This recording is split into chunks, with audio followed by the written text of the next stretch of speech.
Police in rural Missouri are investigating what looks like a mass murder. Good morning, I'm Miranda Kahn, and this story tops your Newsmax Now update. It appears that 7 people were shot to death last night in and around the town of Tyrone.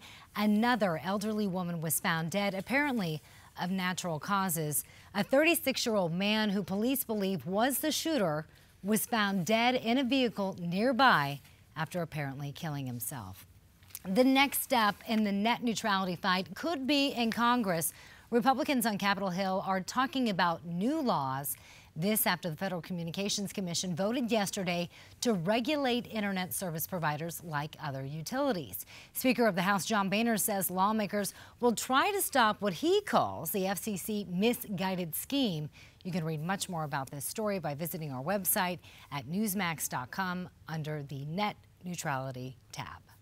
Well, it is the day the Department of Homeland Security is supposed to run out of money, but we are receiving word coming into Newsmax right now that the House has approved a 3-week extension to fund that deal in Congress. Some House Republicans were talking about that possible 3-week extension for DHS funding. And again, we have just received word that that has passed. Still no, meanwhile, things are been getting kind of nasty, so it's a good thing that this deal passed. Things were getting nasty in this heated exchange between the House Majority Leader and its Minority Leader.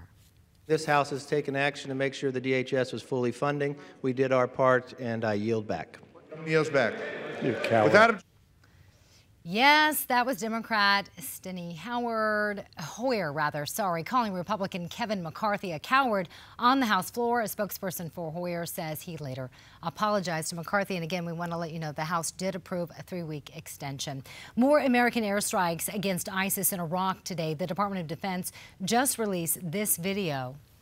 As you can see, it shows strikes against ISIS buildings in Iraq.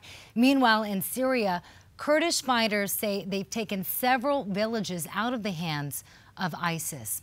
ISIS is also on the agenda at CPAC.